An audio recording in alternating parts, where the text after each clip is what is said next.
Parte 5. Conhecendo um lar de canções chamado Nosso Fardo. Os Cavaleiros Radiantes.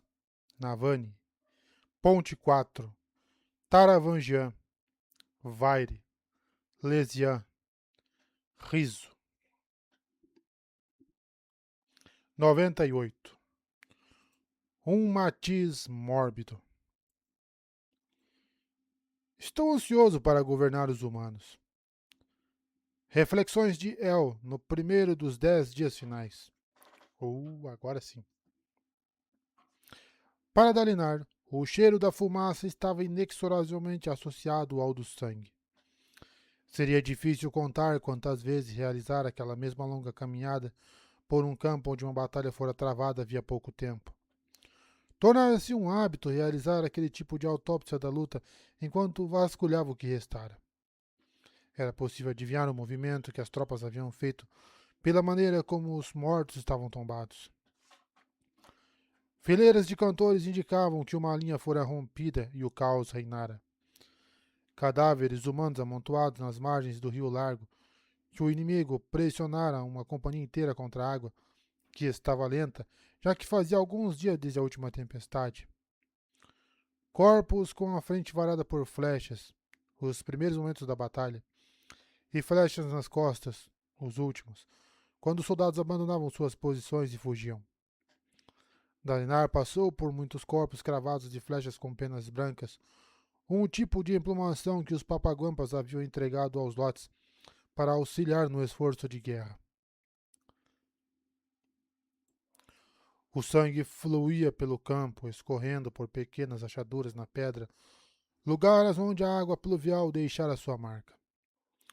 O sangue estava mais alaranjado do que vermelho, mas os dois se misturavam para formar um matiz mórbido.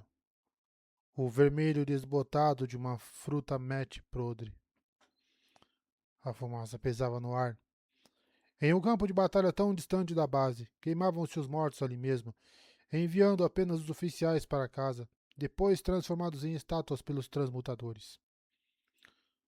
Os corpos dos humanos e dos cantores emitiam o mesmo odor quando queimavam, um aroma que sempre o incomodaria devido a um campo de batalha específico, uma cidade específica, uma cicatriz de queimadura que era a marca do seu maior fracasso e da sua maior vergonha. Grupos de coletores de cadáveres se moviam entre os mortos, cortando solenemente as insígnias dos uniformes, já que todas deviam ter o nome do homem escrito no verso em tinta pela escriba do quarteleiro. Às vezes, aquilo não acontecia. Ou às vezes era impossível ler, as letras arruinadas devido ao combate. Aquelas famílias permaneceriam sem confirmação pelo resto da vida, sabendo, mas se perguntando mesmo assim. Esperançosas. Ao caminhar entre os mortos, ele não pôde deixar de ouvir a voz terrível, mas sinistramente lógica de Taravangian. Havia uma maneira de fazer com que aquela guerra terminasse. Dalinar só precisava parar de lutar. Ainda não estava pronta para isso, mas o momento poderia chegar. Todo general sabia que havia um momento em que era necessário virar a ponta da espada para baixo e entregá-la, de cabeça baixa, ao inimigo. A rendição era uma tática válida quando a meta era a preservação de um povo, e chegava um momento em que a luta ia na direção oposta a essa meta. Acreditava que os moldados não pretendiam causar uma extinção. Rodion, contudo, nele, não era possível confiar. Algo lhe dizia que o antigo deus da raça humana, que fora abandonado muito tempo atrás, não veria aquele campo de batalha com o mesmo pesar de Dalinar. Ele terminou o levantamento sombrio, com o Sizete sempre ao lado. Vários generais azistianos, todos recém-condecorados pela coragem naquela batalha, também o acompanhavam. Junto a 2 líderes emulianos, que eram arqueiros. Era digno de nota que a mais alta vocação no exército emuliano fosse a arqueria. Dalinar sabia usar um arco, mas nunca o consideraram uma arma particularmente majestosa. Contudo, ali, o arco era reverenciado. Ele seguia com cuidado ao lado dos generais locais. Não queria que ouvissem o quanto sentia repulsa pelas mortes. Um comandante não podia se dar ao luxo de renegar seu trabalho. O fato de sentirem orgulho da vitória ou de apreciarem táticas e estratégias não os tornava homens ruins. Mas, raios, desde que dominara a euforia e a aprisionara no lugar mais recôndito possível, percebera que abominava aqueles odores, aquelas paisagens. Este havia se tornado seu segredo mais profundo. O espinho negro finalmente se tornara o que os homens o acusavam de ser havia anos. Um soldado que perdera a vontade de matar. Ele deu a volta, deixando os mortos para trás e passando por companhias vitoriosas que banqueteavam à sombra do próprio extermínio. Ele os congratulou, interpretando o líder que fingia ser. De todos que viu, apenas o Visão pareceu notar a verdade. Havia um motivo para que Dalinar tivesse se esforçado tanto para encontrar seu substituto. O Herdaziano de baixa estatura passou a andar junto de Dalinar.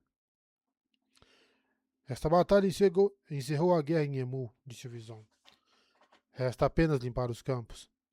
A menos que o inimigo envie recursos potentes para suas tropas aqui, o que seria um desperdício inacreditável a esta altura, pois vamos dominar Emu em um mês. O inimigo jogou este país fora, comentou Dalinar. Eu não diria jogou fora. Eles lutaram. Quiseram manter a posição.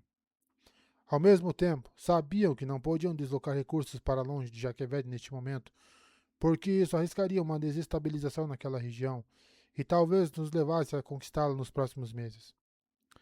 É bom que o inimigo queira ocupar e governar e não apenas destruir.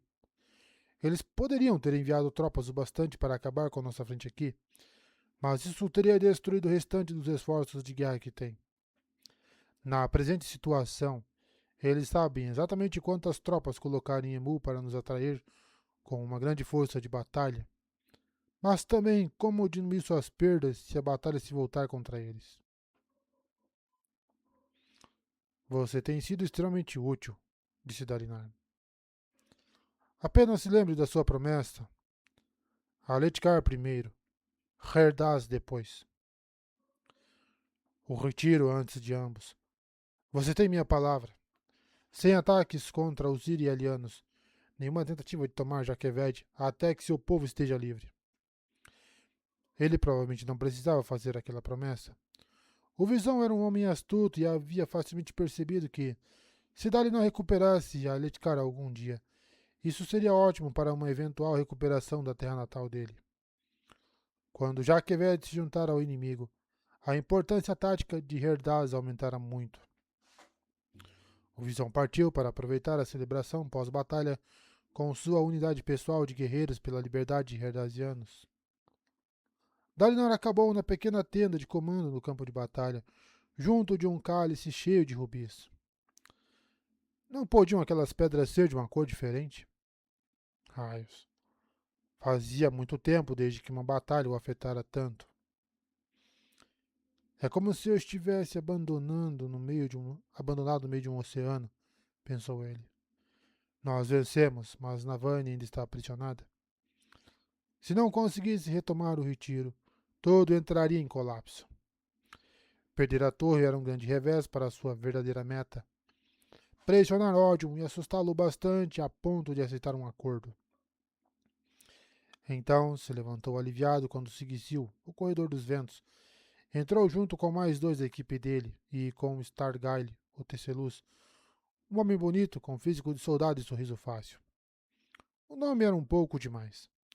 Dalinar duvidava que fosse seu nome de nascimento, mas ele tinha uma reputação amigável e as mulheres de olhos claros da corte certamente pareciam adorá-lo. Como os outros teceluzes, o homem se recusava a usar o uniforme. Dizia que não se sentiria bem se voltasse a fazer isso.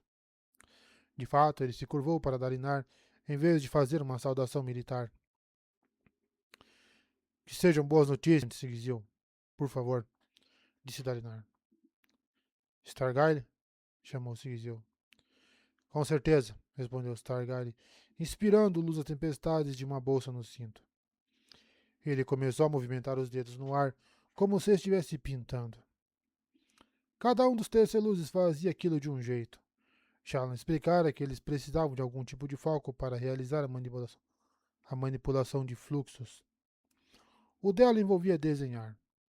Stargyle parecia ter um método diferente, algo mais semelhante à pintura. Até essa iluminação criou uma paisagem costeira vista de cima. Um exército acampava ao longo da costa, embora não de forma muito disciplinada. Grandes grupos de homens ao redor de fogueiras sem uniformes de verdade. Diversos tipos de armas. Contudo, as tropas de Ishar pareciam enormes e estavam bem equipadas. Seu sucesso nos campos de batalha naquela região fez com que Dalinar tomasse cuidado para não subestimá-las.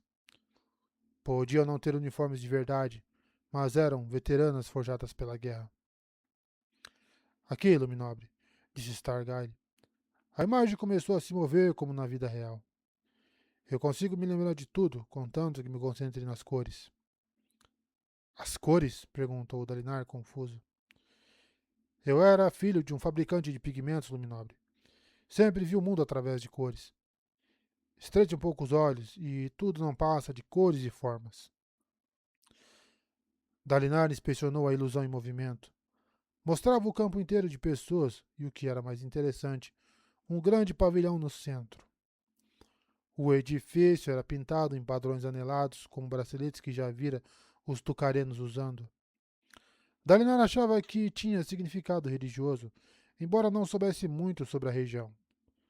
Os tucarenos eram famosos por seus mercenários e perfumes, e, Dalinar pensava, joias.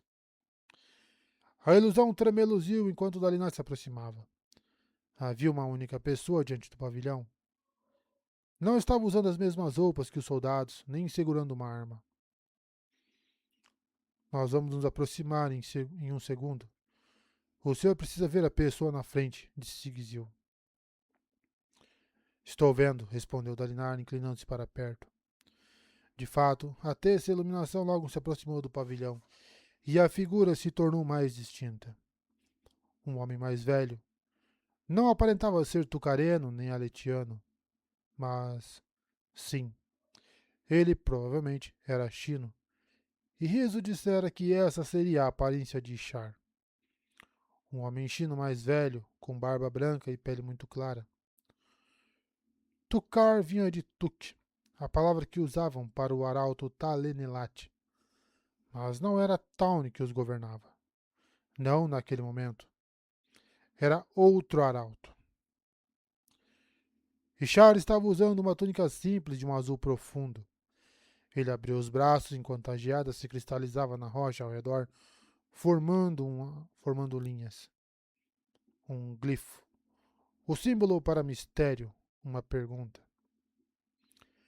Parecia direcionado especificamente a Dalinar. Aquele, sem dúvida, era o homem certo.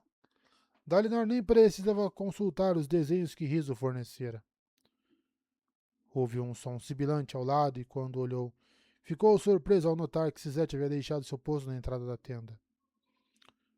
O soldado se juntara a Dalinar, bem próximo da ilusão. Um dos meus. Sizete se deteve, provavelmente por se recordar de que estava sob disfarce de um homem aletiano. Pelo sangue dos meus ancestrais, o homem é chino? Na verdade, ele faz parte do povo que criou raízes em Shinovar muito tempo atrás e deu origem aos chinos, respondeu Dalinar. Os arautos existiam antes de que qualquer nacionalidade fosse estabelecida. Sizete parecia hipnotizado, como se nunca houvesse pensado que um dos arautos poderia ser chino. Dalinar compreendia. Vira muitas representações de todos os 10 arautos e, em geral, eram todos retratados como aletianos.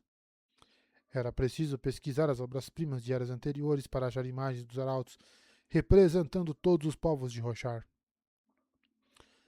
A ilusão parou de mostrar Ishar à medida que os corredores dos ventos terminavam a varredura da área, levando Stargyle para fora do alcance das flechas cada vez mais alto. Até essa iluminação se desintegrou. Isso é tudo o que vimos, Luminobre. Eu posso mostrar novamente, se o senhor quiser, disse Stargyle. Não precisa, respondeu Dalinar. Nós o encontramos. E ele está esperando por mim. Está esperando pelo senhor? Indagou Sigizil, olhando de relance para Lin e Leiten. Sim. Realizem outro reconhecimento diário e me relate o que encontrarem. Quero consultar Jasna primeiro. Mas nós vamos falar com aquele homem, adiante Sigizil, e descobrir o que ele sabe.